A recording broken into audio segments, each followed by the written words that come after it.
Muy buenas tardes con todas y todos. Sean bienvenidos a una nueva sesión del ciclo de conferencias Martes de Justicia. Extiendo un especial saludo a nombre del Centro de Estudios en Justicia y Derechos Humanos a través de su directora general, la doctora Lorenza Sarre García, quien agradece la participación de cada uno y cada una de ustedes. Hoy, durante esta tarde, presentaremos la conferencia virtual titulada Criminología Juvenil, Causas, Mitos y Prevención de la Delincuencia en Menores.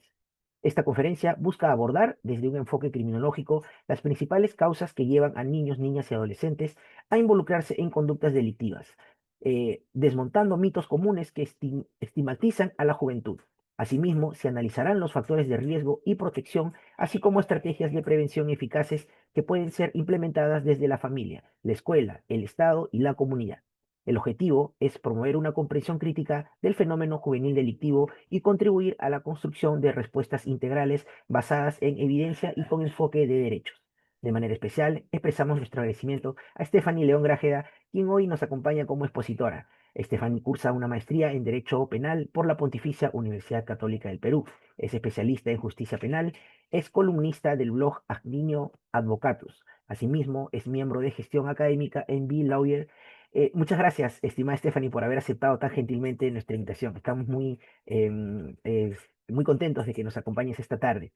Se recuerda, estimados participantes, que para acceder a la certificación respectiva, la permanencia debe ser por lo menos el 90% del tiempo que dure la presente sesión. Es momento entonces de iniciar con esta conferencia, la cual tendrá una duración aproximada de 70 minutos, tras lo cual abriremos un breve espacio para realizar consultas y o comentarios. Reiteramos nuestro agradecimiento a nuestra expositora invitada por compartir el día de hoy sus conocimientos, así como a cada uno de ustedes por su valiosa participación. Te dejamos entonces, estimada Stephanie, con el uso de la palabra por 70 minutos. Muy buenas tardes y bienvenida a nuestros martes de justicia. Muchas gracias, estimado. Bueno, creo que sí se ve la diapositiva. Buenas tardes a todos. Quiero expresar mi más sincero agradecimiento por su presencia el día de hoy. De manera especial, agradezco al Centro de Estudios en Justicia y Derechos Humanos por la amable invitación que me permite compartir este espacio con ustedes. Sinceramente, para mí es muy alentador ver que el Ministerio de Justicia y Derechos Humanos impulse programas orientados a fortalecer la cultura jurídica y la conciencia social sobre las ciencias jurídicas. También algo que me ha llamado la atención es la gratuidad de estas iniciativas. ¿Por qué? Bueno, considero que representa un valioso aporte al desarrollo académico de nuestra sociedad y contribuyen de manera importante a reducir aquellas brechas que generan las dificultades económicas. Sí, podrían pasar a la siguiente diapositiva, por favor. Gracias. El día de hoy compartiré con ustedes una disertación sobre criminología juvenil. Comenzaremos con un breve video de 2 minutos que muestra una de las impactantes noticias donde niños de apenas 9 años llegan a liderar bandas criminales. Luego revisaremos qué norma regula las sanciones aplicables en estos casos, analizaremos sus principales causas, derribaremos algunos mitos que rodean esta problemática y exploraremos estrategias, estas efectivas, claro, para prevenir la delincuencia en menores. Siguiente diapositiva, por favor. Bueno, a continuación veremos el caso de un menor de tan solo 9 años que lidera una banda criminal dedicada al asaltar pasajeros de transporte público utilizando armas blancas. Y con armas blancas me refiero en este caso a cuchillos para intimidar a sus víctimas. Sí, podrían proyectar el video, por favor. Con la policía, todos los detenidos tienen entre 9 años y 16 años de edad. En estos momentos, personal alterna acaba de detener a unos rateros que estaban asaltando un bus acá en el transporte público. Tenían entre 9 y 16 años y ya estaban en el mundo del crimen. Ahora yacen en el piso derrotados. La inocencia en estos niños hace mucho quedó atrás. Estos son los Chavitos de Santoyo, grupo de 6 conformado por niños y adolescentes, subieron este bus de transporte público en el Agustino. Con esos rostros inocentes, cualquiera tendría la idea de que venían de jugar fulbito, pero su forma de entretenerse, al parecer, era otra. ¿Le han amenazado con qué? Los señores que están acá, en el bus. Señora, ¿usted qué le han robado? Buenos días. Mi mochila completa. Si no me equivoco, uno de capucha blanca. Uno de capucha blanca, creo que es más grandecito, y lo tenía con la empuñadura en la mano y con el cuchillo apuntando a los pasajeros. A una compañía de trabajo la apuntó también, la presionó con el cuchillo para que suelte su cartera. Y con el cuchillo de mano, siempre cuchillo de mano. El grupo Terna observó actitudes sospechosas dentro de aquel bus. Fue en ese instante cuando deciden intervenir y logran capturar a estos delincuentes. ¿Qué has hecho hoy día? ¿Qué ha pasado? Ha robado ¿Qué has robado? un bus ¿Un bus? ¿Con qué? con cuchillo. ¿Con cuchillo? ¿Todos ellos son tus amigos? Sí. Llevaban armas blancas para amedrentar a todos los pasajeros, un cuchillo, una palanca de arranque y tijeras en su poder. Pero lo más sorprendente y triste de este caso es que el líder de esta banda era un niño de tan solo 9 años. ¿Cuántos años tienes? 9. 9 añitos. ¿Es cierto? Voy a cumplir ya 10. ¿Vas a cumplir 10? ¿Qué pasó hoy día? Queríamos asaltar el bus. ¿Querían o asaltaron al bus? Queríamos porque no terminó el grupo Terna. Es importante que autoridades y sociedad en conjunto trabajemos de la mano para sacar y rescatar a estos niños de las garras de la delincuencia. Si a esta edad pues despojan con violencia a sus víctimas, sus pertenencias, ¿qué podemos esperar cuando estos cumplan la mayoría de edad? Este grupo delincuencial ya ha sido capturado y ahora están puestos a disposición de la de Pincri del Agustino. Muchas gracias, doctores. Bueno, lo que acabamos de ver es impactante y preocupante. Un niño de apenas 9 años liderando una banda criminal. Esto nos obliga a preguntarnos, ¿qué está fallando como sociedad para que un menor tan pequeño termine en estas circunstancias? ¿Dónde está la familia, la escuela, la comunidad y el Estado? Siguiente diapositiva, por favor.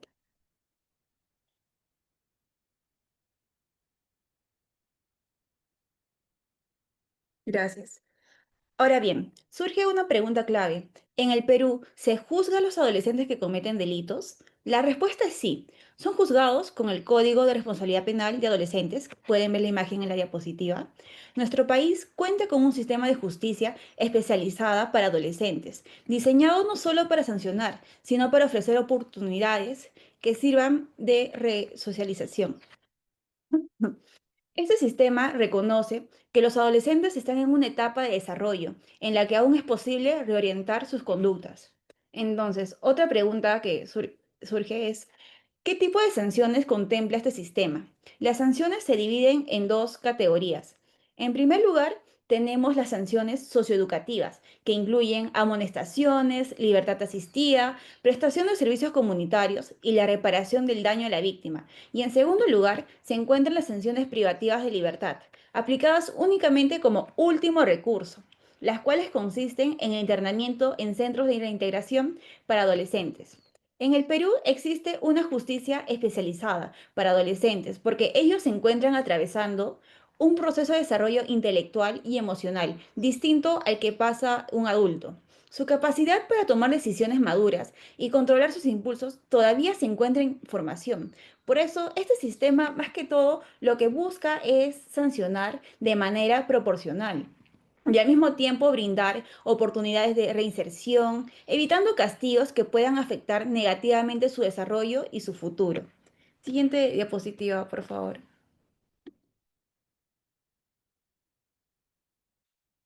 El artículo 1 del título preliminar del Código de Responsabilidad Penal de Adolescentes establece lo siguiente. El adolescente entre 14 y menos de 18 años de edad es sujeto de derechos y obligaciones y responde por la comisión de una infracción en virtud de una responsabilidad penal especial, considerándose para ello su edad y características personales.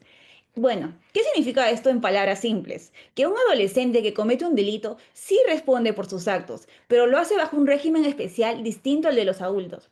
Este sistema reconoce que se trata de una persona en desarrollo, con una capacidad de cambio, y por eso la justicia lo que aquí busca es reeducar y reinsertar, no solo castigar.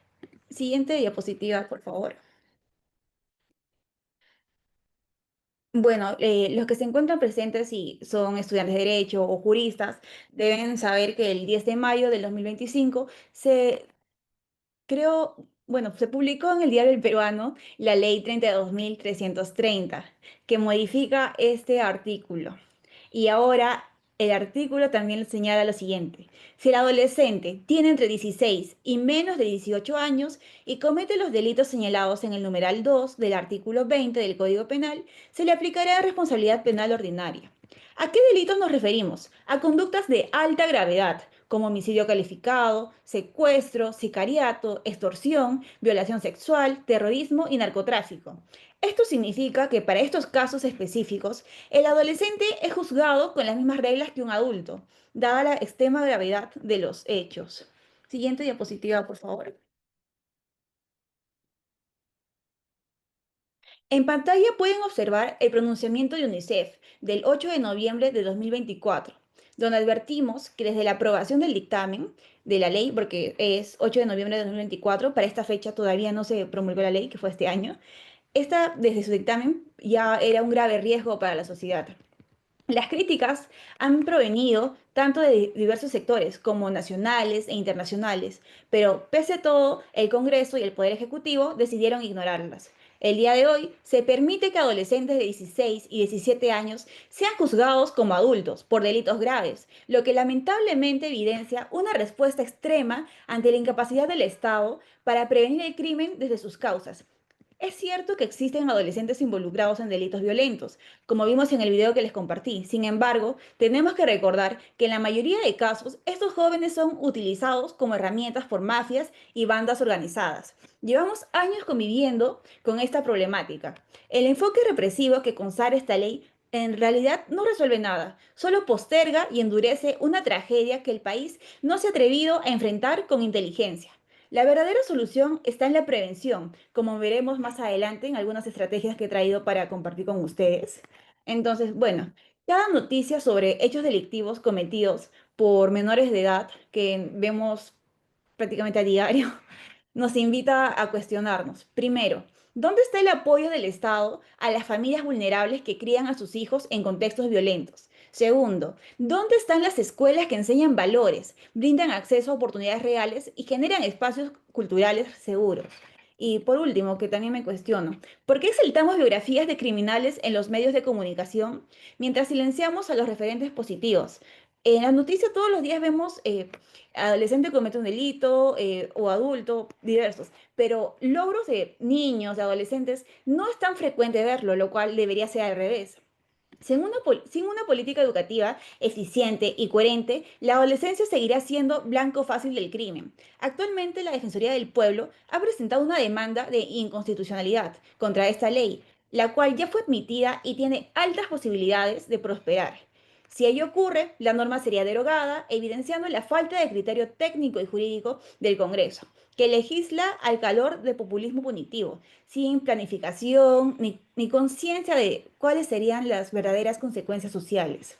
En la práctica, lo único que genera esta reforma será que las bandas criminales ya no busquen miembros de 16, 17 años, sino que ahora van a buscar de 14 y 15 años, aprovechando la impunidad que la ley aún les otorga. Si esta lógica persiste, el legislador terminará reduciendo la edad de responsabilidad penal para que incluso menores de 14 años sean procesados bajo el Código Procesal Penal, aplicable a adultos, sin resolver el problema de fondo y tratando una vez más de tapar el sol con un dedo. Siguiente diapositiva, por favor. El sistema penitenciario peruano no está preparado para afrontar estas modificaciones legislativas. Un problema que el legislador no ha tomado en cuenta es el hacinamiento que sufren muchos establecimientos penitenciarios del país, especialmente en Lima y Trujillo. Esta misma situación también ocurre en los centros juveniles. Con la modificación de esta ley se genera un grave riesgo de contagio criminal para los jóvenes de 16 y 17 años, quienes al ser enviados a cumplir condena en un centro penitenciario para adultos, quedan expuestos a entornos que en lugar de ayudarlos a cambiar, pueden hacer que se involucren aún más en el delito. El contagio criminal ocurre cuando un adolescente que solo cometió un delito menor o que tuvo una participación ocasional en un hecho delictivo es obligado a convivir por mucho tiempo con internos que ya tienen una trayectoria criminal consolidada. En vez de reinsertarse, estos jóvenes terminan aprendiendo nuevas técnicas delictivas, creando vínculos con organizaciones criminales y aceptando una cultura donde el delito se ve como algo normal. Para ellos ellos la violencia, la delincuencia es algo normalizado, es parte de su día a día. He puesto unos 3 ejemplos claros en la diapositiva. Primero vamos a comenzar con la escalada de delitos. Imaginemos a un adolescente que ingresa por robo simple a un centro penitenciario. Y en lugar de reinsertarse, termina aprendiendo. Dentro de la cárcel prácticamente le van a enseñar cómo microcomercializar drogas, manejar armas o falsificar documentos. Estos conocimientos transmitidos por internos con experiencia que ya tienen varios años en actividades delictivas.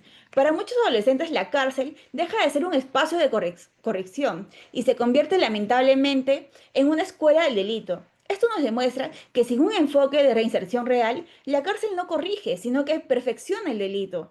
En segundo ejemplo tenemos la normalización de la violencia.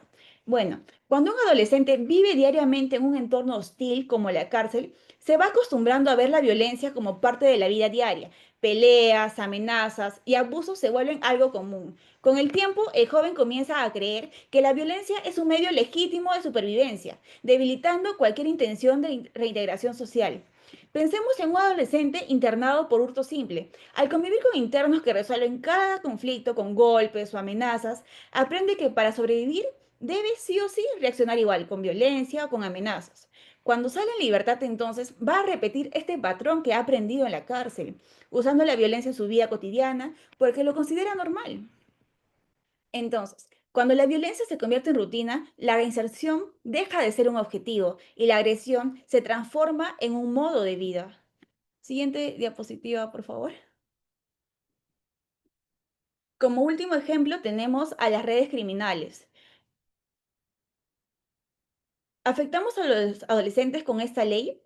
Porque, bueno, imaginemos, un adolescente de 16 años que ingresa al penal de Lurigancho por participar en un robo menor. Dentro del penal conoce a un interno con alta jerarquía en una organización criminal. Y este interno le ofrece protección frente a agresiones, golpes, extorsiones de otros presos, pero a cambio le va a pedir que cuando salga en libertad se una a su red delictiva. El adolescente, que en un inicio no tenía vínculos con organizaciones criminales ni una trayectoria delictiva importante, acepta por miedo y por la sensación de yo le debo algo, porque dentro de la prisión me ha cuidado, entonces ahora me toca a mí cumplir el favor, porque me ha protegido durante la prisión. Cuando recupera la libertad ese adolescente, termina siendo un soldado, por así decirlo, de la organización, participando en delitos más graves como extorsiones, cobro de cupos o tráfico de drogas. De esta forma, la cárcel, que debería haber servido para corregir conductas, termina funcionando como un lugar de reclutamiento y fortalecimiento de las redes criminales. Siguiente diapositiva, por favor.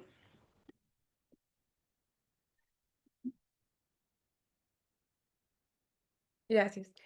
La ley 32.330 de la que hablábamos entra en abierta contradicción con el Código de Responsabilidad Penal de los Adolescentes, el cual establece un enfoque orientado a la justicia restaurativa. Dicho enfoque tiene como finalidad que el adolescente comprenda el daño causado, que repare en la medida de lo posible las consecuencias de su conducta y sobre todo cuente con las herramientas necesarias para reinsertarse de manera positiva en la sociedad.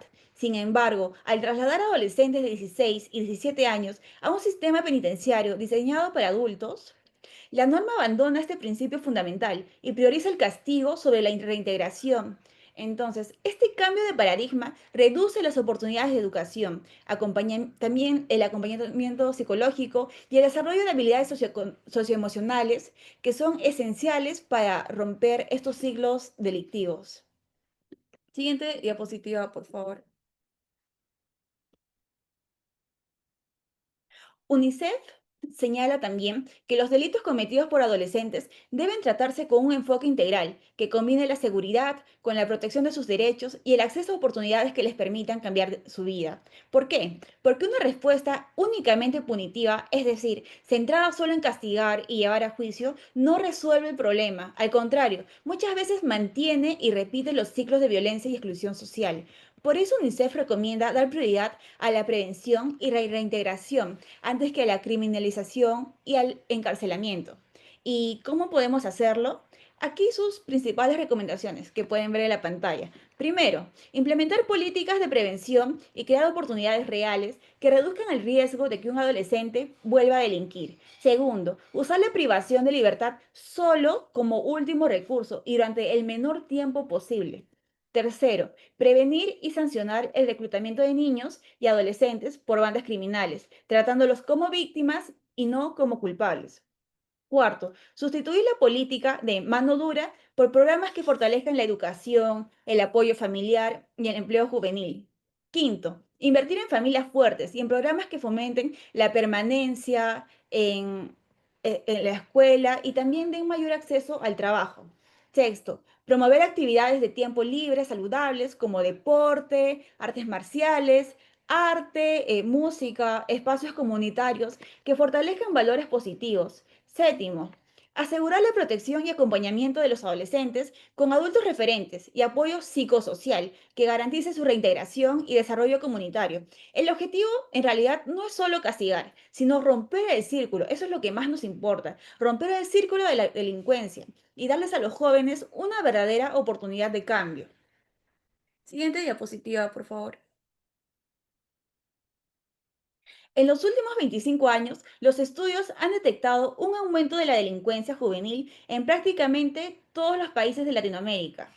¿A qué nos referimos cuando hablamos de delincuencia juvenil? Principalmente a delitos como contra el patrimonio, como robos y hurtos. En Perú abarca más el tema de robo agravado. También atentados contra la libertad sexual, tráfico ilícito de drogas, lesiones graves y homicidios.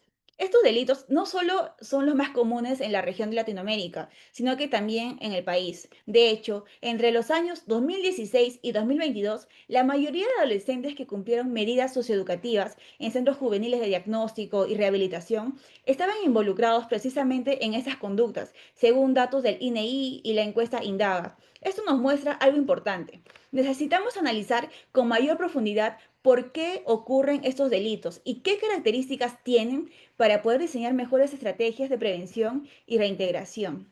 Siguiente diapositiva, por favor. En relación al robo agravado, en la práctica los adolescentes que lo cometen muestran un perfil marcado por el abandono escolar temprano y un bajo rendimiento académico. Salir del sistema educativo no solo les quita el acceso a oportunidades de desarrollo, sino que también los deja con tiempo libre, que en ausencia de supervisión familiar termina siendo un tiempo ocupado por actividades de riesgo. Uno de los factores más relevantes es la influencia de los pares. Las amistades cercanas ya son vinculadas a conductas ilícitas que modelan y refuerzan comportamientos delictivos. A esto se suman con frecuencia el consumo de drogas que impactan el autocontrol y la toma de decisiones. A nivel familiar, estos jóvenes suelen provenir de entornos con escasa supervisión parental, conflictos domésticos e incluso antecedentes de violencia. Territorialmente se observa que el robo agravado, a diferencia del homicidio, no suele estar asociado a pandillas organizadas, sino que se trata de una delincuencia amateur, por así decirlo, de oportunidad, motivada principalmente por la necesidad económica inmediata y la búsqueda de un estatus entre pares. Este tipo de delito se presenta con un nivel de complejidad bajo, comparado con delitos como el sicariato o el tráfico de drogas. En muchos casos es el primer escalón de una carrera delictiva, que puede escalar si no hay intervención temprana. Me dan un minuto, por favor. Siguiente diapositiva, por favor. En relación al robo, como les comentaba, creo que es necesario implementar programas de retención escolar, brindar capacitación técnica temprana, generar espacios recreativos seguros y trabajos directamente con las familias para fortalecer su rol de acompañamiento y control positivo. Y de esta forma poder frenarlo. Y bueno, en la diapositiva vemos el segundo delito más grave que suele cometerse en el país, que es el homicidio, ¿no? Respecto al homicidio, suelen tener un perfil muy distinto. En su mayoría han experimentado abandono temprano del hogar y viven en barrios con alta presencia de violencia. Disculpen. Y viven en barrios con alta presencia de violencia y de pandillas.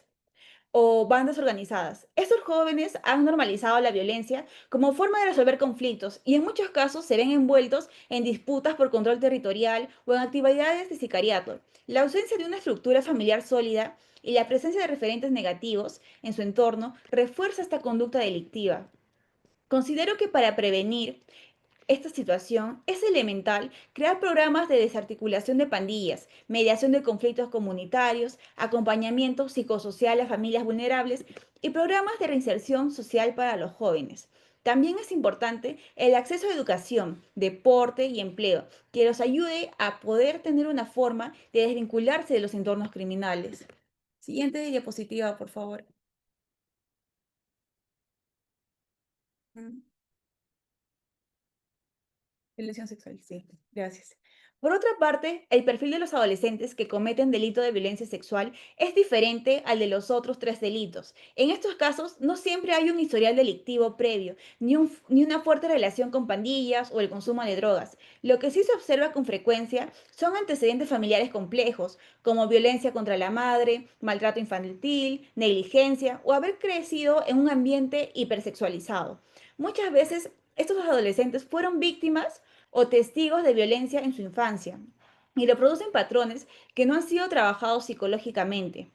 Bueno, para prevenir esta situación es necesario implementar programas de detección temprana de abuso infantil, también recibir atención psicológica para sanar estos traumas en los jóvenes, tener una educación afectiva sexual e íntegra tanto en las escuelas como en las comunidades. Es fundamental entonces un enfoque de prevención secundaria que identifique factores de riesgo en la familia y actúe antes de que esa violencia se repita.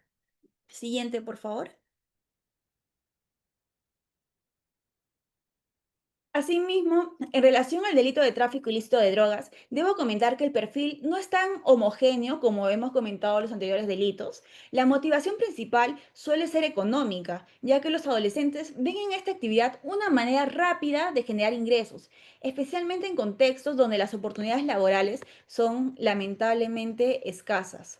Muchos de estos jóvenes ya habían cometido delitos contra el patrimonio previamente, como hurto o robo.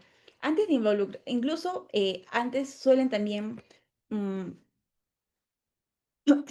disculpen, bueno, les comentaba, no obstante, a diferencia de los otros delitos, no siempre provienen de familias desestructuradas ni presentan un consumo problemático de sustancias. Algunos incluso ven el tráfico ilícito de drogas como una actividad normalizada en su entorno social porque, bueno, viene a ser algo del día al día.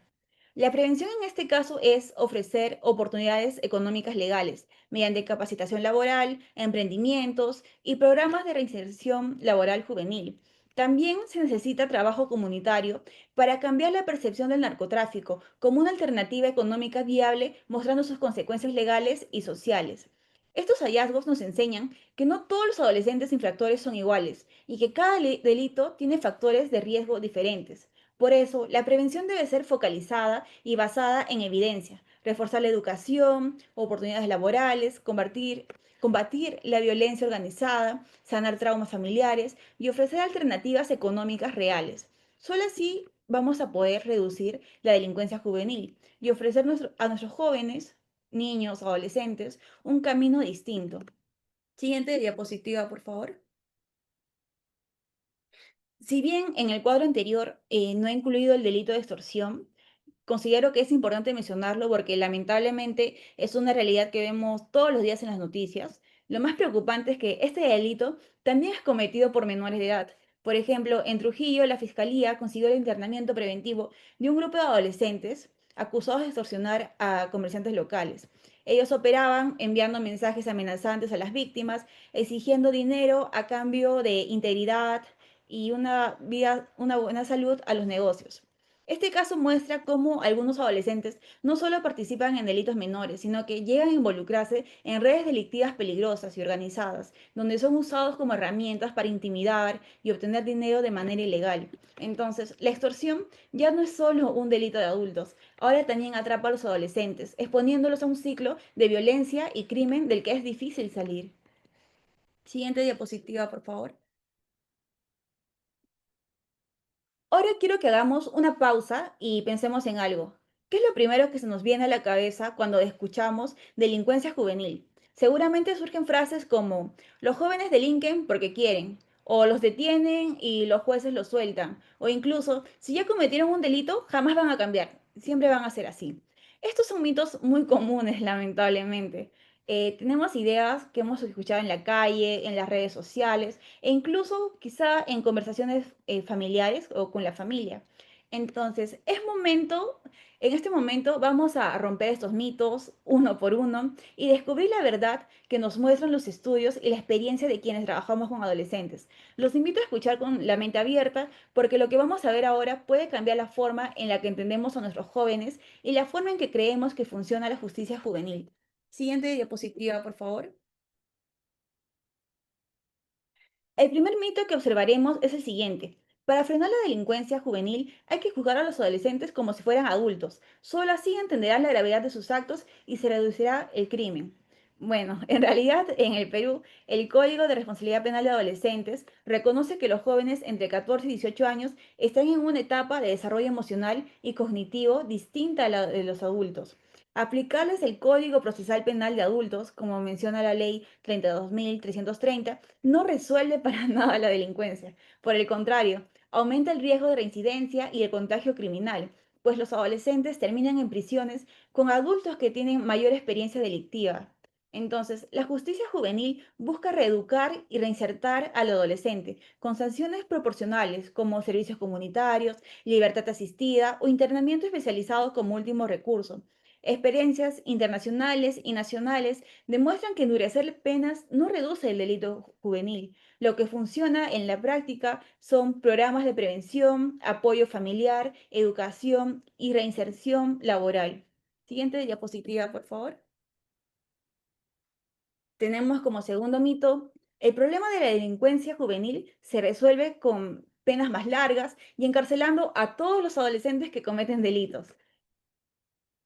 En la realidad, esta idea parte de la creencia de que el castigo severo disuade el crimen, pero la evidencia demuestra lo contrario. En el Perú, encarcelar indiscriminadamente a adolescentes solo aumenta el riesgo de reincidencia y favorece el contagio criminal, ya que los jóvenes son expuestos a adultos con una trayectoria delictiva consolidada o con una carrera criminal, como mencioné hace un instante. Además, las prisiones peruanas sufren de hacinamiento tanto en Arequipa, Trujillo, Lima, entre otras regiones, son grandes ejemplos de los que podemos observar, y esto dificulta cualquier proceso de rehabilitación real. Los estudios criminológicos señalan que las penas más largas no previenen la delincuencia juvenil, por el contrario, los adolescentes que reciben apoyo educativo, acompañamiento familiar, orientación psicológica y oportunidades laborales tienen una mayor probabilidad de reintegrarse a la sociedad y no reincidir. La justicia juvenil, entonces regulada por el Código de Responsabilidad Penal de Adolescentes, prioriza la reeducación y el internamiento especializado solo como último recurso. En cambio, un enfoque exclusivamente punitivo mantiene el ciclo de violencia activo y genera costos sociales más altos a largo plazo. Siguiente diapositiva, por favor. Un tercer mito es, los culpables de que los muchachos cometan delitos son las familias y los maestros.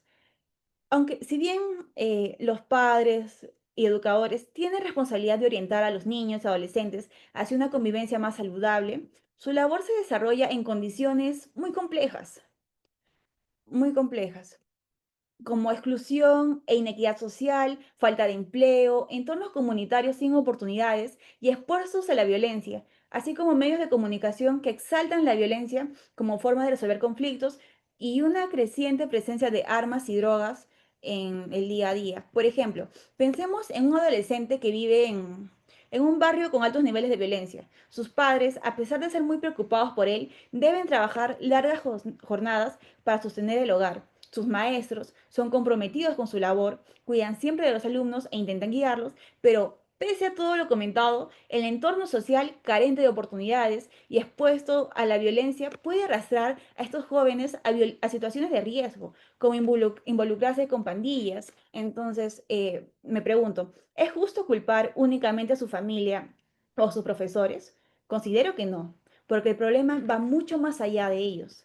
La delincuencia juvenil responde a múltiples factores estructurales y sociales que requieren un abordaje íntegro, Por eso, responsabilizar únicamente a familias y docentes es injusto y reduccionista. A todos los sectores sociales nos corresponde asumir nuestra parte de la prevención. El Estado debe garantizar oportunidades de protección. Las comunidades deben fortalecer su integración. Los colegios generar entornos seguros e inclusivos y las familias brindar soporte afectivo y también orientación. Siguiente diapositiva, por favor. Otro mito es las sanciones alternativas o no privativas de libertad no sirven, son pura parte de alcahuatería. En realidad, este mito parte de la idea de que solo encerrando a una persona se puede castigar un delito, pero eso no es todo cierto. Las sanciones alternativas, como el trabajo comunitario, la libertad condicional supervisada, la reparación del daño o el uso de grilletes electrónicos, vigilancia electrónica, no son actos de permisividad. Son medidas legales establecidas por este código para casos en los que la cárcel no es necesaria ni proporcional, especialmente en delitos menores o en personas que no representan un peligro real para la sociedad. Entonces, no podemos considerar estas sanciones como suaves, sino que se exige que las personas cumplan con obligaciones estrictas, como trabajar a favor de la comunidad, recibir tratamiento psicológico u orientación psiquiátrica, dependiendo del caso, y presentarse periódicamente ante un juez. Y esta forma también ayuda bastante el tema del hacinamiento en las cárceles y facilita que el infractor repare el daño y se reintegre a la sociedad, en lugar de quedar marcado y aislado para siempre. Siguiente diapositiva, por favor.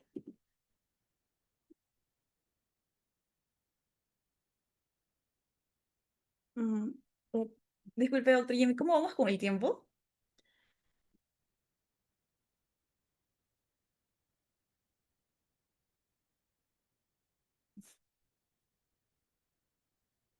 Bueno, prosigo. Quería saber cómo vamos con el tiempo para ver si reduzco un poquito más o menos. Sí, Bueno, doctora, tiene más o menos unos 10 minutos, 15 minutos para pasar la pasada de preguntas. gracias, gracias. Entonces pasamos, vamos a ir un poquito más rápido porque creo que nos hemos atrasado. Bueno, otro mito es que la policía les detiene y los jueces o fiscales los dejan en libertad. No es del todo cierto porque el sistema no es que sea indulgente con los adolescentes, sino que la policía cuando detiene al joven lo sorprende, por ejemplo, lo sorprende cometiendo un delito o cuando la fiscalía solicita su intervención. Esa detención siempre debe ser revisada por el fiscal y por el juez, quienes verifican que se hayan respetado sus derechos y que existan pruebas suficientes para continuar en el proceso. Y en caso carezcan ellas, se tendría que liberarlo. Vamos a la siguiente diapositiva, por favor. Creo que ya pasamos a los mitos y nos vamos a la prevención. Una anterior, por favor. Sí. La de ahí. Gracias. Sí, prevención. Gracias. Ahora hablaremos de un tema fundamental, la prevención de la delincuencia juvenil. ¿Por qué hablamos de prevención y no solo de castigo? Porque es mucho más efectivo evitar que un adolescente cometa un delito que intentar reparar el daño cuando ya ocurrió. La propuesta que desarrollaré se basa en estrategias integrales que combinan educación, apoyo a las familias, oportunidades de desarrollo y también la justicia restaurativa, que busca reparar el daño y no solo castigar. Siguiente diapositiva, por favor.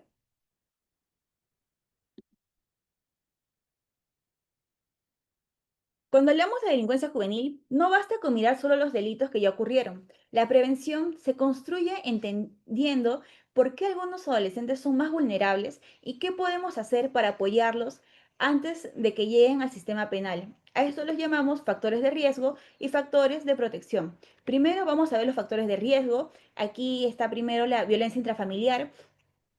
Comprende crecer en un ambiente donde hay insultos, golpes, abandono emocional. Por ejemplo, un adolescente que vive en violencia aprende a veces a replicarla, creyendo que es algo normal, lo replica con sus hijos o con su pareja más adelante.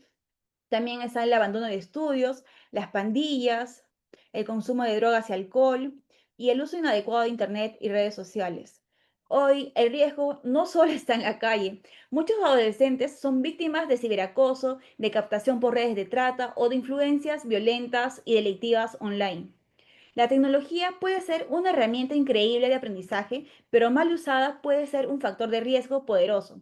Pero también existen los factores de protección, que funcionan como escudos. Aquí encontramos a una familia presente, funcional, que pregunta a los hijos cómo te sientes hoy. Pequeños gestos que construyen confianza y seguridad emocional dentro de nuestros menores. También el apoyo comunitario. Necesitamos un barrio organizado, vecinos vigilantes y programas sociales que se enfoquen en el entorno del adolescente para que sea positivo y sano, libre de la delincuencia. También el acceso a una educación de calidad. La escuela no solo enseña matemáticas, no solo enseña historia, también enseña convivencia, disciplina y genera oportunidades para descubrir talentos. Y bueno, también podría ser actividades deportivas, artísticas, culturales, el deporte, la música, el teatro o la danza. Ofrecen espacios para canalizar emociones, para que los menores desarrollen habilidades sociales y fortalezcan su autoestima. Un joven con una pasión tiene menos probabilidades de caer en conductas delictivas. También se debe dar más oportunidades laborales y formación técnica para que ellos tengan un enfoque de buscar un empleo digno, sentirse orgullosos de su esfuerzo, de su valor y sientan que no hay necesidad de delinquir. Bueno, el uso seguro y responsable de Internet ya mencionamos, pero por último creo que es importante la orientación psicológica gratuita. Muchas veces el problema no es falta de talento, sino heridas emocionales. Tener acceso a psicólogos en escuelas, centros de salud o programas sociales puede salvar vidas. Los menores tienen que aprender a trabajar cómo manejar la frustración, la ira, la tristeza, de una forma que no recurran a la violencia. Siguiente diapositiva, por favor. Les había traído un caso, les digo de forma sencilla. Para que entendamos mejor cómo funcionan estos factores, les contaré una historia basada en casos reales. Luis, un adolescente de 15 años, vivía en un barrio con presencia de pandillas. Su padre estaba ausente y su madre trabajaba todo el día, por lo que él pasaba muchas horas en la calle. Eso lo hacía vulnerable a factores de riesgo. Acá los factores serían el abandono de estudios, presión de pandillas y consumo de alcohol. Pero hubo algo que cambió su rumbo. Y este algo es que en su comunidad se ofrecían clases gratuitas de guitarra, donde un profesor se convirtió en una figura de apoyo y orientación. Este espacio no solo le enseñó música, sino también disciplina, trabajo en equipo y la idea de que tenía un talento valioso. Gracias a estas redes de protección, Luis se mantuvo en la escuela, evitó unirse a la pandilla y hoy participa en un grupo juvenil que promueve el arte urbano. Este ejemplo nos recuerda algo importante. Un solo factor de protección como un grupo de música, puede marcar la diferencia y salvar una vida del camino de la delincuencia. Por eso necesitamos familias presentes, comunidades organizadas y oportunidades reales para nuestros adolescentes. Siguiente diapositiva, por favor. Bueno, ahora pasamos a hablar sobre las estrategias para prevenir la delincuencia juvenil. La primera estrategia se centra en desarrollar las capacidades de nuestros adolescentes. ¿Qué significa esto? Significa garantizar que todos tengan acceso a una educación de calidad e inclusiva, donde no importe su origen social, económico o cultural. Una buena educación es la herramienta más poderosa contra la delincuencia porque abre oportunidades y construye un proyecto de vida. También implica cuidar la salud mental de nuestros jóvenes. Muchas veces la violencia y el delito están relacionados con malas gestiones emocionales o de traumas no atendidos. Por eso necesitamos servicios de apoyo accesible y gratuito psicológicos, como mencioné anteriormente. Siguiente diapositiva, por favor. Como segunda estrategia de prevención, tenemos que la intervención integral. ¿Qué significa? Es trabajar en equipo, tanto la familia, la escuela y la comunidad. Se impulsan programas de educación emocional y habilidades sociales, porque no basta con saber matemáticas, como les comentaba, también es necesario manejar las emociones para que no recurran tanto en el lado de la violencia. Siguiente diapositiva, por favor. La tercera estrategia es la justicia restaurativa. Bueno, creo que ya tenemos claro qué es, porque antes ya lo hemos desarrollado. Siguiente diapositiva, por favor. Siguiente, por favor, por temas de tiempo tenemos que correr. Siguiente, por favor. Siguiente. Gracias, aquí. Bueno, otra estrategia es formación en habilidades para la vida. el tema de las emociones considero que es muy importante. Recientemente se está aprendiendo a hablar sobre esos temas sin tanta estigma, lo cual me agrada y me alegra bastante. Los talleres de comunicación asertivos, de manejo del estrés y de resolución de conflictos de forma pacífica fortalecen en los jóvenes sus capacidades para enfrentar retos de manera positiva y evitar conductas delictivas. Otra estrategia es la capacitación laboral y el emprendimiento. Muchos adolescentes cometen delitos por falta de oportunidades económicas. Por eso es clave darles acceso gratuito a cursos técnicos, de repostería, apoyos a emprendimientos que ellos tengan, porque cuando un joven tiene un trabajo digno o puede generar ingresos por cuenta propia, tienen un proyecto de vida y esto disminuye bastante el riesgo de caer en actividades ilícitas.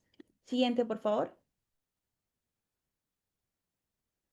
Otras estrategias es la mentoría y tutoría juvenil. Contar con un adulto de confianza puede cambiar la vida de un joven en riesgo. Los programas de mentoría asignan un tutor, como un profesor, un líder comunitario o un voluntario incluso, que lo guía, lo escucha y lo apoya. Este acompañamiento también incluye reforzamiento escolar y orientación vocacional, ayudando al adolescente a descubrir sus talentos y metas. Otra estrategia es la cultura y el arte como prevención. Siguiente, por favor. También debemos mencionar la prevención del consumo de drogas, de alcohol, espacios recreativos, canchitas de fútbol, vóley, más espacios para que los jóvenes puedan crecer en comunidad de forma pacífica, positiva y sin violencia. Siguiente, por favor. La estrategia 13 es muy importante. Lo he puesto como último para resaltar su importancia. Considero que es necesario implementar campañas de mediación y orientación familiar. La familia es el núcleo fundamental de toda sociedad y el primer espacio donde los adolescentes aprenden valores, hábitos y formas de relacionarse con los demás. Cuando la comunicación familiar es deficiente, cuando hay violencia doméstica o ausencia de apoyo emocional, aumenta el riesgo de que un joven busque reconocimiento y pertenencia en grupos negativos, como pandillas o círculos delictivos. Entonces, por eso la mediación y la orientación familiar son herramientas esenciales en la prevención de la delincuencia juvenil. La orientación familiar se realiza a través de programas educativos conocidos como escuela de padres, que suele haber en los colegios, donde se enseña a los adultos técnicas de comunicación asertiva, resolución de conflictos en el hogar, entre tanto padres con hijos como viceversa, establecimiento de normas claras y apoyo emocional efectivo. Estas escuelas ayudan a los padres a entender mejor las necesidades de sus hijos y a brindarles una guía positiva en momentos de crisis. La mediación, por su parte, es un mecanismo que permite resolver conflictos sin recurrir a la violencia y así tampoco al sistema judicial. A través de este mediador, bueno, creo que ya todos tenemos el concepto de la mediación. Vamos a pasar por temas de tiempo, por favor.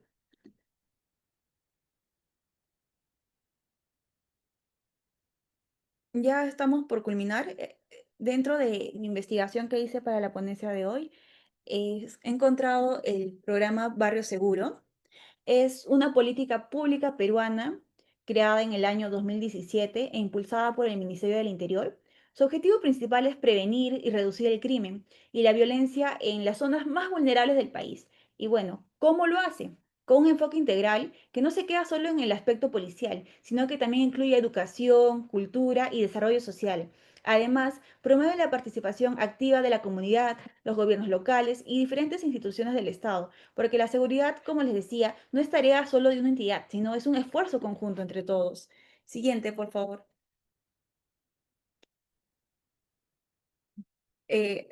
Acá está la diapositiva de Barrio Seguro, el programa del Estado que nos ayuda. Siguiente diapositiva, por favor. Gracias. La estrategia Barrio Seguro tiene un impacto directo en la criminología juvenil porque se basa en teorías clave como la desorganización social y la prevención situacional que explican cómo el entorno influye en el comportamiento delictivo. A diferencia de modelos centrados solo en el castigo, este enfoque busca uno más restaurativo. Se trata de la reinserción social de los jóvenes y les brinda un acompañamiento que les permite reconstruir sus proyectos de vida. Además, aplica prevención secundaria para jóvenes que están en riesgo y prevención terciaria para evitar la reincidencia de quienes ya tuvieron conflictos con la ley. Todo esto fortalece la relación entre el policía y los jóvenes, reduce la estigmatización y genera espacios donde los adolescentes son vistos como parte de la solución y no del problema. Siguiente, por favor.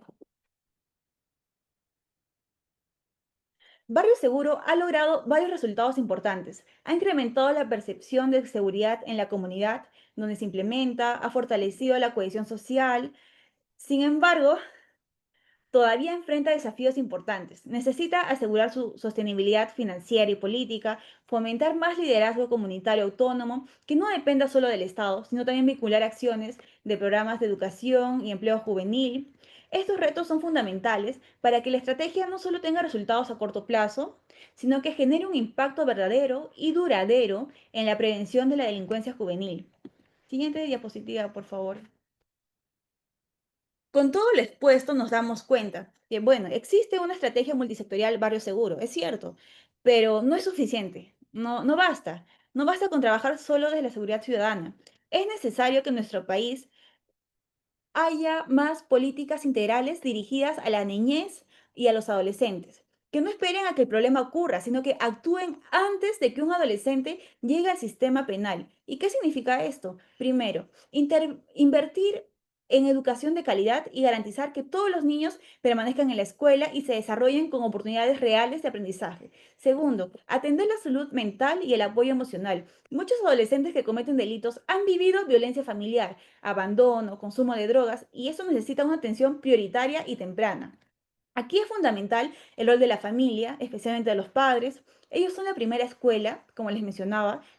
Por eso las políticas integrales deben incluir programas de escuela para padres, apoyos a familias vulnerables, también ofrecer oportunidades de desarrollo técnica, laboral, entre otros tipos de trabajo.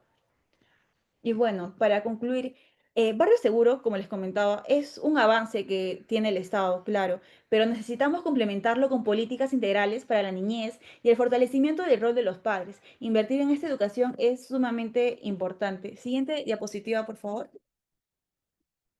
Esta es una de mis frases favoritas.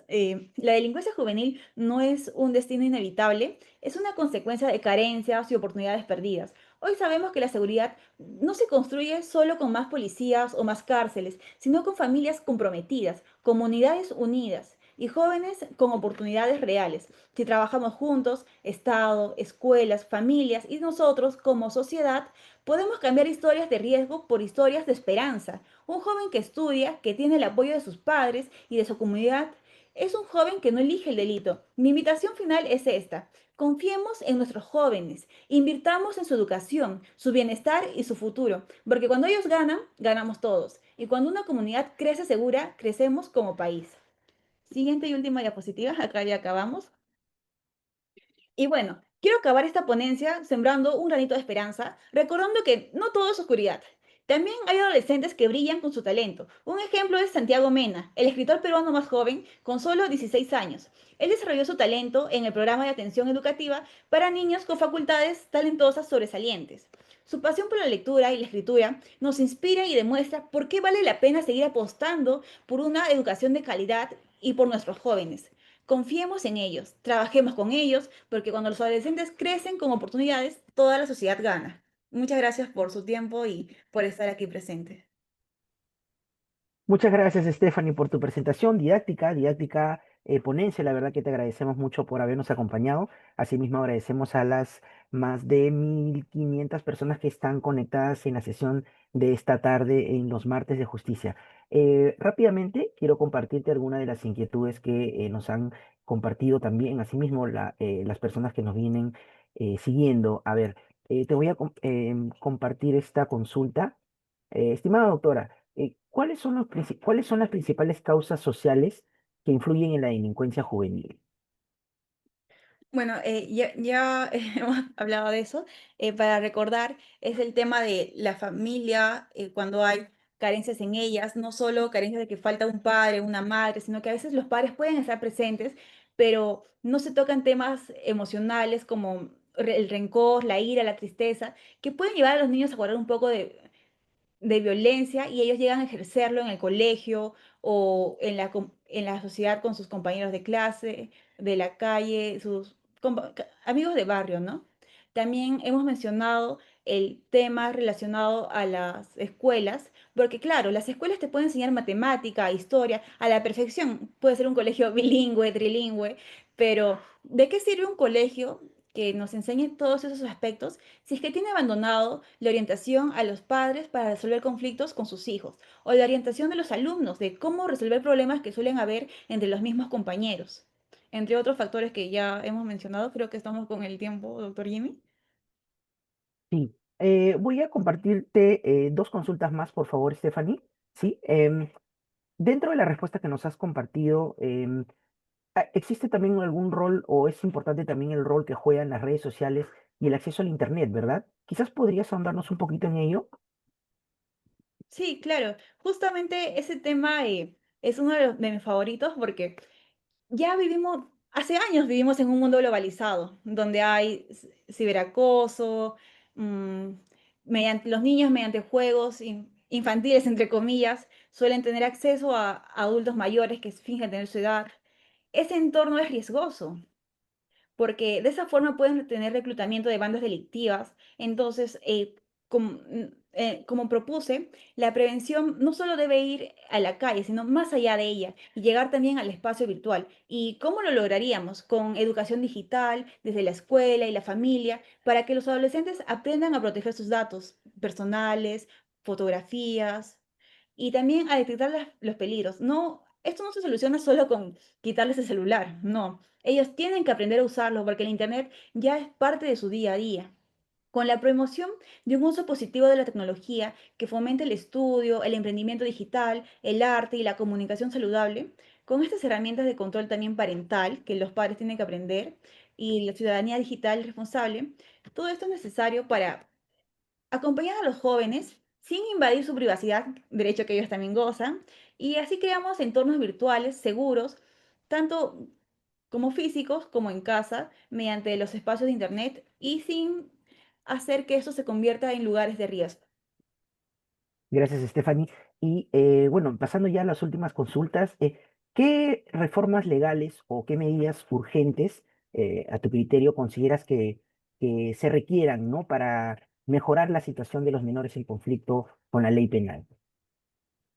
Se debe hacer un estudio muy amplio en políticas criminales respecto a los menores. Algo a lo que he estado tocando demasiado dentro de la ponencia es a la ley 32.330.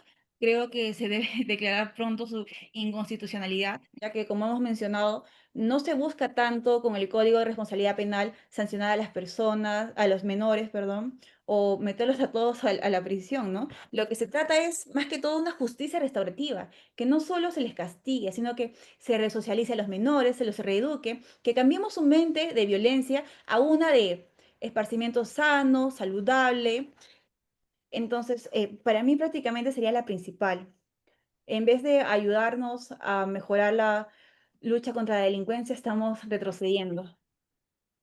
De acuerdo, estimada Stephanie. Quizás darte este espacio para que puedas dirigirte a modo de repente de conclusión o de cierre para esta actividad que hemos tenido el día de hoy. Claro, bueno, me gustaría que sigan invirtiendo los jóvenes, em, que no descuiden a los niños que tienen a su alrededor, a los adolescentes, que traten de cuidar en ellos y plantarles esas semillas de buscar más allá de casa, que traten de ir a labor social, que aprendan que no todo está en las cuatro paredes que nos rodea, sino que afuera hay niños o adolescentes que lastimosamente no tienen las mismas oportunidades que nosotros. Algunos carecen de comida, de recursos, que junto a la suma de violencia o heridas familiares, heridas con el colegio, entre otros, toman esas malas decisiones de caer en la delincuencia. No los miremos tanto con un estigma o con recelo, sino aprendamos a reconocer que dentro de cada niño o cada adolescente hay un porqué, hay una razón con la que debemos tener un poquito más de paciencia o tolerancia y seguir luchando por ellos. Muchísimas gracias, estimada Stephanie, nuevamente por habernos acompañado en la sesión de esta tarde, la segunda del día. Queremos agradecer nuevamente también a todas las personas que nos han acompañado esta tarde y bueno, informarles que hemos compartido el importante material que has utilizado el día de hoy a través del chat. Asimismo, hemos compartido el enlace para el grupo de WhatsApp de los martes de justicia, en donde también compartimos la difusión de las próximas conferencias, así como el material que utilizan nuestros expositores y especialistas. Muchísimas gracias y que continúen teniendo todos una muy buena tarde.